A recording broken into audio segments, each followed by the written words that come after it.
আমাদের all in one OTT সার্ভিসটি নেওয়ার জন্য আপনাদের প্রথমে যে কাজটি করতে হবে, আমাদের ওয়েবসাইটে চলে যেতে হবে। ওয়েবসাইট ইউআরএল হলো all-in-one-ott.com।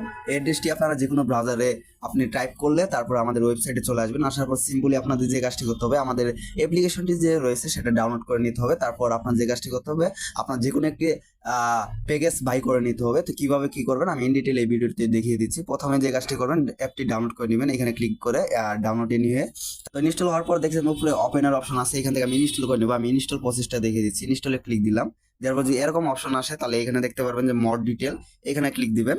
দেওয়ার পর ইনস্টল এনিওয়ে, দেখেন ইনস্টল হয়ে গেছে। তারপর আপনি চাইলে আমাদের অ্যাপটি ওপেন করে এখান থেকে আপনি কি করবেন, আপনার আমাদের সার্ভিসটি নিতে পারেন। যে এখানে বাই সাবস্ক্রিপশন এখান থেকেও নিতে পারেন, এখান থেকে, অথবা আপনারা আমাদের ওয়েবসাইট থেকেও নিতে পারেন। তো আমি ওয়েবসাইট থেকে দিয়ে দিচ্ছি যাতে আপনাদের বুঝতে সুবিধা হয়। তো ওয়েবসাইটে আসার পর এখানে বাই সাবস্ক্রিপশন যে রয়েছে এখানে ক্লিক দিবেন। দেওয়ার পর দেখেন আপনাদের সামনে একটি ফর্ম লোড হবে। তো দেখতে পাচ্ছেন, তো এই ফর্মটি কিভাবে পূরণ করবেন, কিভাবে সাবস্ক্রিপশন নেবেন সেটা আমি দেখিয়ে দিচ্ছি। প্রথমে যে কাজটি করবেন, যে এখানে উপরে রুলস বা নিয়ম দেওয়া রয়েছে সেটা একটু পড়ে নেবেন। তো তারপর আপনার যে কাজটি করবেন, আপনি কত দিনের জন্য প্যাকেজ নেবেন সেটা এখানে সিলেক্ট করবেন। আর প্যাকেজের প্রাইসটা কিন্তু আপনার আপ ডাউন পারে, আপনার অফার হিসেবে কিন্তু আপ ডাউন পারে। তো এখন যত রয়েছে সে ততই দেখাচ্ছি। তো এখানে দেখতে পাচ্ছেন আমি 1 মাসেরটা সিলেক্ট করলাম। তারপরে দেখতে পাচ্ছেন যে আপনি কোন পেমেন্ট গেটওয়েতে পেমেন্ট করে আমাদের সার্ভিসটি নেবেন। তো এখানে আমি বিকাশ পার্সোনাল সিলেক্ট করে দিলাম। আপনি চাইলে মার্চেন্ট বা আদার্সও দিতে পারেন। তো এখানে দেখেন আমাদের কিন্তু এই যে বিকাশ নগদ রকেটের পার্সোনাল যে নাম্বারটি রয়েছে সেটা এখানে দেওয়া রয়েছে এবং এখানে মার্চেন্ট নাম্বার দেওয়া রয়েছে। তো আপনি সিম্পলি যে কাজটি করুন, যেটা সিলেক্ট করুন সেই নাম্বারটা আপনি কপি করে নেবেন। আর অবশ্যই পার্সোনাল নাম্বারে আপনার টাকা পাঠানোর জন্য আপনারা সকলেই জানেন যে সেন্ড মানি করতে হয়, আর মার্চেন্টের জন্য পেমেন্টের যে অপশনটি রয়েছে সেটা করতে হয়। আপনি চাইলে আপনার বিকাশ নগদ রকেটের যে অ্যাপস রয়েছে সেটা দিয়ে আপনি সেন্ড মানি অথবা পেমেন্ট করতে পারবেন, অথবা আপনি ডায়াল করে আপনার যে বিকাশ নগদ রকেটের যে ডায়াল কোডটি রয়েছে মেনু দিয়ে যে আপনার কাজ করতে হয়, তো সেটাও আপনি করতে পারবেন। তো আপনারা যারা বিকাশ নগদ রকেট ইউজ করেন তারা সকল আশা করি জানেন।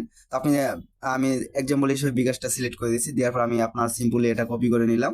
নেওয়ার পর যে কাজটি করবেন, আপনারা আপনার বিকাশে বা যে সেন্ড মানি অপশনে যেয়ে আপনি যে কাজটি করবেন, আমাদের এই নাম্বারে আপনি যত দিনে প্যাকেজটি নেবেন সেই অ্যামাউন্টটা আপনি সিলেক্ট করে আপনার সেন্ড মানি করে দিবেন, বা আপনি মার্চেন্টে যদি করতে চান তাহলে পেমেন্ট করে দিবেন অত টাকা আপনি যত দিনেরটা নেবেন আমাদের নাম্বারে।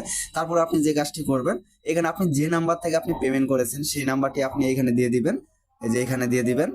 তারপরে যে কাজটি করবেন, আপনার যে পেমেন্ট করার পর যে এসএমএস এর ট্রানজেকশন আইডি বা টিআরএক্স আইডিটা আসবে, ট্রানজেকশন আইডিটা, সেটা এখানে আপনি উল্লেখ করে দিবেন, টাইপ করে দিবেন। তারপরে এখানে আপনার নাম দিয়ে দিবেন। তারপরে এখানে আপনার যে কন্ট্যাক্টের জন্য আপনার হোয়াটসঅ্যাপ নাম্বারটি দিয়ে দিবেন। দেওয়ার পর আপনি এখানে যে কাজটি করবেন, এখানে সাবমিটের অপশন দেখতে পারবেন। আবার যদি বাংলাতে আসে তাহলে জমা দিন লেখা থাকবে, তো এটাতে ক্লিক দিলে আপনার ফর্মটি সাবমিট হয়ে যাবে। তারপর আপনি যে কাজটি করবেন, আপনি সিম্পলি যে এখানে কন্ট্যাক্ট হোয়াটসঅ্যাপের অপশন দেখতে পাচ্ছেন এডমিনে, এখানে ক্লিক করে জাস্ট আপনি এডমিনকে বলবেন যে আমি একটি প্যাকেজ পাই করেছি, চেক করে আমার অ্যাকাউন্টটি অ্যাক্টিভেট করে দিন। তো সাথে সাথে আপনার কিন্তু অ্যাকাউন্টটি অ্যাক্টিভেট হয়ে যাবে এবং আপনার হোয়াটসঅ্যাপে আপনার অ্যাক্সেসের সব ইনফরমেশন দিয়ে দিবে আমাদের অ্যাপসে।